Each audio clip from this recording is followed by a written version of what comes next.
Assalamualaikum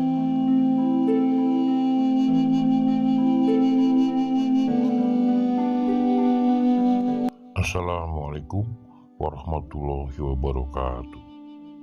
Sampurasun. Kali ini kami kembali menyuguhkan sebuah video sebagai bahan diskusi untuk kita semua. Apapun yang kami kemukakan bukanlah merupakan sebuah kebenaran mutlak. Silakan untuk dikaji dan diolah kembali.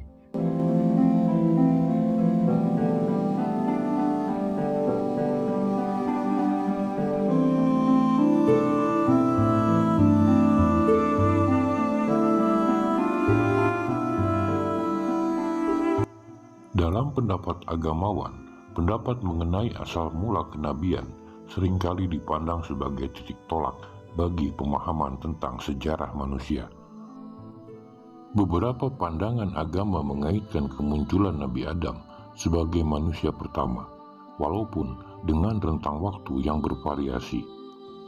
Beberapa pandangan yang berdasarkan interpretasi agama mendefinisikan batasan waktu ini dalam kisaran hanya beberapa ribu tahun sebelum Masehi.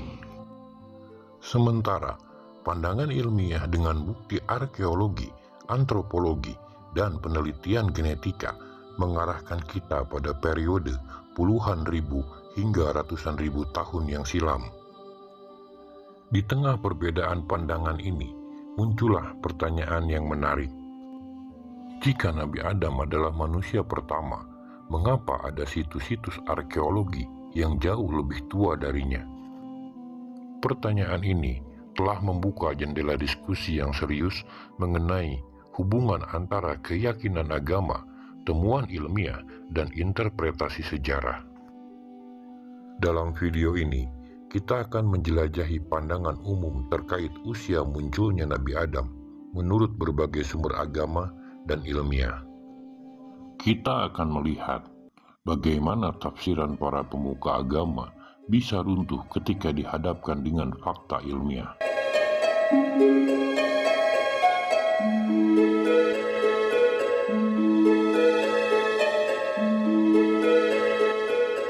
Jan Husserl, seorang agamawan asal Irlandia, berpendapat bahwa Nabi Adam muncul pada sekitar tahun 4004 sebelum Masehi. Di sisi lain, Josephus, seorang sejarawan Yahudi, mengemukakan pandangan bahwa manusia pertama muncul sekitar tahun 5411 sebelum Masehi. Dalam pandangan umat Islam, dipercaya bahwa kemunculan Nabi Adam terjadi pada kisaran waktu antara 5000 sampai 4000 tahun sebelum Masehi. Tafsir lain dari buku Atlas Sejarah Nabi dan Rasul karya Sami bin Abdullah bin Maghlud bahkan menyebutkan bahwa Nabi Adam hidup antara tahun 5872 sampai 4942 sebelum Masehi. Sementara silsilah para nabi menurut Ibnu Katsir menggambarkan Nabi Adam muncul sekitar 6000 tahun sebelum Masehi. Hal itu mengacu pada hitungan jarak kelahiran antara para nabi. Berangkat dari tahun kelahiran Nabi Isa pada 1 Masehi, kita dapat melacak waktu ke belakang. Dengan jarak 1900 tahun dari Nabi Isa, kita sampai pada era Nabi Musa. Kemudian mundur 545 tahun lagi untuk mencapai masa Nabi Ibrahim. Dari sana, dengan mundur 1080 tahun, kita dapat mencapai masa Tufan. Akhirnya, dengan melangkah kembali 2241 dari periode Tufan, kita sampai pada keberadaan Nabi Adam. Secara total, Nabi Adam ada sekitar 5767 tahun sebelum kelahiran Nabi Isa atau 5768 tahun sebelum Masehi.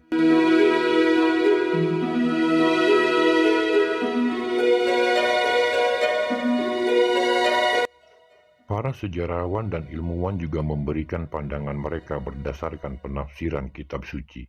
Mereka mengklaim bahwa di antara Nabi Muhammad dan Nabi Adam terdapat jarak waktu sekitar 6155 tahun. Sementara itu, Adil Toha Yunus, seorang ilmuwan, menghitung usia Nabi Adam sekitar tahun 5872 sebelum Masehi. Versi Newton memperkirakan berdasarkan Alkitab bahwa Adam dan Hawa muncul pada sekitar tahun 4000 tahun sebelum Masehi. Dari semua penafsiran kitab suci ini, secara sederhana kita bisa simpulkan bahwa kemunculan Nabi Adam terjadi sekitar 4000 sampai 6000 tahun sebelum Masehi.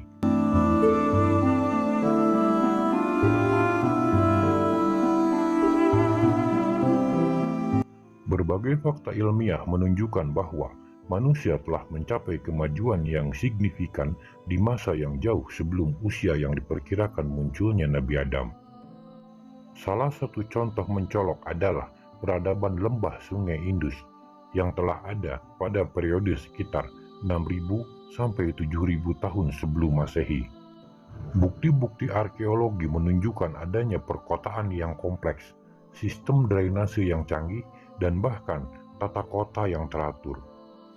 Ini menunjukkan bahwa manusia pada saat itu telah memiliki pengetahuan dalam mengatur masyarakat dan membangun infrastruktur yang rumit.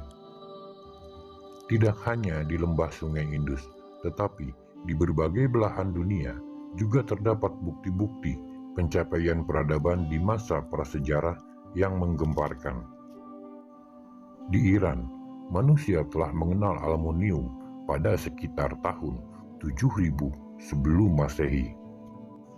Di Cina, pada periode yang sama, manusia telah mengenal praktek bercocok tanam yang menunjukkan pemahaman tentang pertanian dan kehidupan berkelompok. Bahkan di Indonesia, sekitar 6000 tahun sebelum Masehi, wilayah Barus di Sumatera telah dihuni oleh manusia. Berdasarkan bukti-bukti ini, pandangan bahwa awal kenabian terjadi hanya beberapa ribu tahun yang lalu nampak semakin bertentangan dengan fakta ilmiah. Jika manusia telah mencapai tingkat peradaban yang canggih pada periode prasejarah, maka pertanyaannya adalah, bagaimana mungkin Nabi Adam sebagai manusia pertama muncul pada periode yang jauh lebih belakangan? Kemajuan-kemajuan ini memberi kita alasan untuk merenungkan kembali pandangan tradisional tentang masa kehidupan Nabi Adam, atau bahkan merevisi pernyataan yang menyatakan Nabi Adam adalah manusia pertama. Karena fakta ilmiah menunjukkan bahwa awal kenabian dan munculnya manusia telah terjadi jauh sebelum pandangan yang umum dianut saat ini. Situs Göbel Guide Litevo, sebuah situs arkeologi Neolitikum yang terletak di Provinsi Tenggara Turki, telah menjadi pusat perhatian dunia dan agamawan karena usianya yang jauh lebih tua daripada perkiraan munculnya Nabi Adam.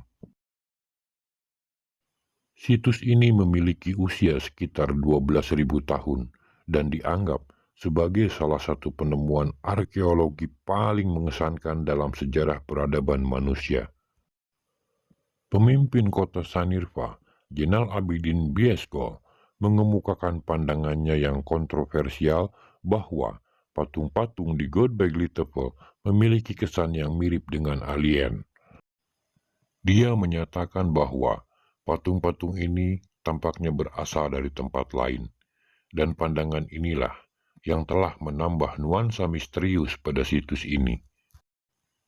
Göbekli Litevo terdiri dari sejumlah pilar batu besar yang dihiasi dengan detail antropomorfik, pakaian, dan relief hewan liar. Arkeolog Jerman, Joe Smith, yang merupakan penggali pertama situs ini, menjulukinya sebagai kuil pertama di dunia. Elemen arsitektur Göbekli Litevo adalah pilar berbentuk T yang berbobot 20 ton dan tingginya mencapai 6 meter. Keberadaan pilar-pilar ini dalam keadaan utuh menimbulkan pertanyaan mengenai bagaimana manusia pada masa itu dapat mendirikan tanpa teknologi yang canggih. Pada akhirnya, temuan di situs Göbekli Litevo menjadi sebuah tantangan bagi pandangan agamawan tradisional mengenai usia munculnya Nabi Adam dan peradaban manusia pertama. Penemuan kuburan kuno di wilayah Jazan, selatan Arab Saudi, telah mengguncang pandangan tradisional tentang usia Nabi Adam. Sisa-sisa peradaban kuno yang diperkirakan berasal dari 450.000 tahun yang lalu telah ditemukan di daerah ini oleh sekelompok arkeolog Salbi yang dipimpin Faisal Al-Tumahi dari Universitas Jazan. Temuan ini menunjukkan bahwa manusia telah tinggal di wilayah ini sejak masa prasejarah. Penggalian ini berlangsung di lokasi Hasma yang terletak di sebelah timur laut dari Masaraha. Benda-benda arkeologi yang ditemukan termasuk guci berumur 5.000 tahun di kota pantai kuno bernama Ater. Hal ini mengisyaratkan bahwa wilayah ini telah menjadi tempat peradaban sejak jauh sebelum usia yang diperkirakan munculnya Nabi Adam. Pentingnya penemuan ini juga tercermin dari persetujuan Komite Tetap untuk Penelitian dan Fatwa Permanen Retiever Research and Ifta di bawah pimpinan Mufti Sheikh Abdul Aziz Al-Asai untuk melakukan penggalian kuburan kuno di makam tersebut. Ini menunjukkan bahwa penemuan tersebut memiliki dampak yang signifikan terhadap pandangan umum mengenai awal mula peradaban manusia dalam keyakinan agama. Temuan ini juga menciptakan pertanyaan mendalam mengenai usia manusia dan peradaban yang lebih tua dari Nabi Adam. Data ini menimbulkan spekulasi bahwa manusia mungkin telah hadir di bumi jauh lebih lama daripada yang diperkirakan sebelumnya dan mengubah cara kita memandang asal-usul manusia serta narasi keagamaan tentang Nabi Adam. Di situs arkeologi Jebel Ihout, Maroko, sebuah temuan fosil memicu spekulasi dan perdebatan tentang asal-usul manusia dan sosok Nabi Adam. Pada situs Jebel Ihout, arkeolog menemukan fosil manusia yang diyakini sebagai fosil manusia tertua di dunia. Temuan ini menghadirkan tantangan baru dalam memahami garis waktu dan asal-usul manusia.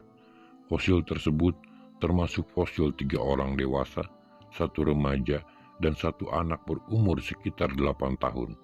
Telah dipublikasikan dalam jurnal Nature dan menarik perhatian para peneliti dan ilmuwan. Temuan ini tidak hanya menciptakan spekulasi tentang sosok Nabi Adam yang diyakini sebagai manusia pertama dalam pandangan agama, namun temuan ini juga mengubah pikiran baru mengenai evolusi manusia dan sejarah asal-usulnya. Para peneliti juga membandingkan fosil manusia ini dengan temuan fosil lainnya. Mereka menyimpulkan bahwa fosil ini memiliki usia sekitar 300.000 tahun.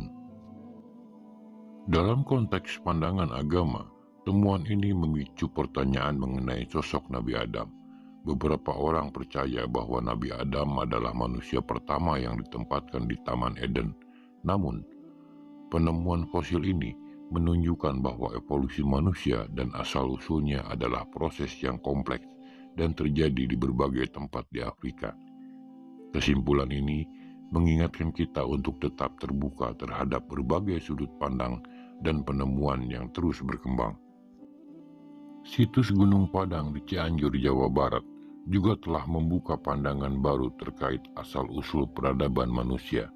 Temuan ini menjadi sorotan karena menunjukkan usia yang jauh lebih tua daripada perkiraan umum mengenai awal kehidupan manusia. Situs ini mengundang pertanyaan tentang apakah Nabi Adam benar-benar manusia pertama dan apakah peradaban manusia sudah ada sejak zaman yang jauh sebelumnya. Laboratorium Beta Analitik di Miami, Florida telah melakukan uji karbonetik pada lapisan-lapisan arkeologi di situs Gunung Padang ini. Hasilnya mengungkapkan bahwa lapisan kedalaman sekitar 5 hingga 12 meter memiliki usia dalam kisaran 14.500 hingga 23.000 tahun sebelum Masehi. atau bahkan lebih tua dibandingkan dengan piramida Giza di Mesir yang berumur 2560 sebelum Masehi. Temuan ini juga mempertanyakan ulang tentang konsep usia peradaban dan munculnya manusia pertama. Penemuan usia yang lebih tua dari perkiraan mengenai situs Gunung Padang mengundang pertanyaan mendalam tentang asal-usul manusia dan narasi agama. Usia yang jauh lebih tua dari Nabi Adam menimbulkan spekulasi mengenai apakah manusia pertama sebenarnya muncul di Indonesia. Jika benar, ini memicu pertanyaan tentang keterkaitan Nabi Adam dengan peradaban awal dan asal-usul manusia di wilayah ini. Pandangan beragam dari ulama dan ilmuwan menghasilkan berbagai perkiraan usia munculnya Nabi Adam. Meskipun terdapat perbedaan signifikan dalam perkiraan ini, ada juga pandangan yang mencoba menghubungkan antara pandangan agama dan temuan ilmiah. Dalam ilmu pengetahuan modern, analisis genetik menjadi salah satu pendekatan untuk menentukan usia kemunculan manusia pertama. Beberapa ilmuwan menggunakan teknik thermoluminescent dating dan analisis genetik untuk menentukan usia fosil manusia purba.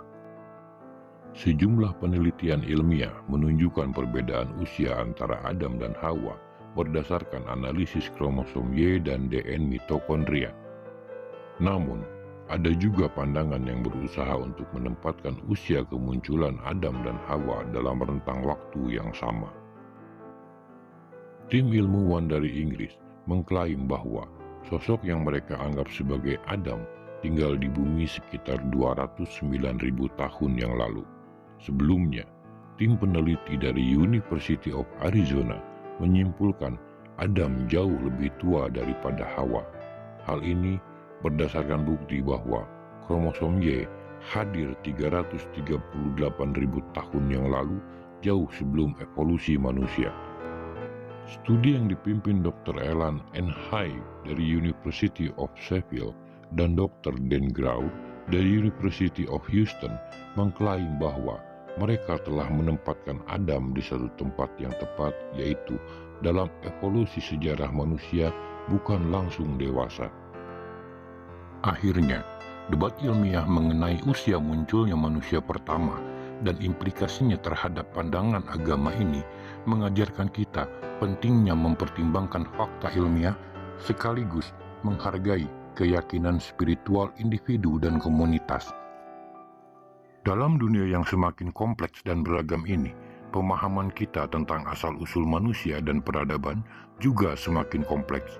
Tidak ada satu jawaban tunggal yang sempurna atau mutlak benar. Yang penting adalah kita terus membuka pikiran kita untuk penemuan baru, berdialog dengan pemikiran yang berbeda, dan membangun wawasan yang lebih luas.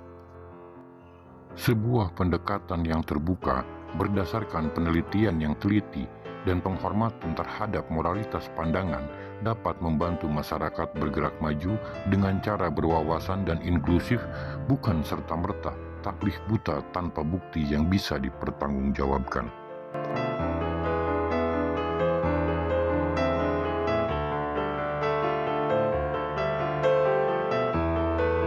Demikian bahan diskusi di video kali ini. Terima kasih telah mengikuti sampai selesai. Silahkan tulis di kolom komentar. Assalamualaikum warahmatullahi wabarakatuh.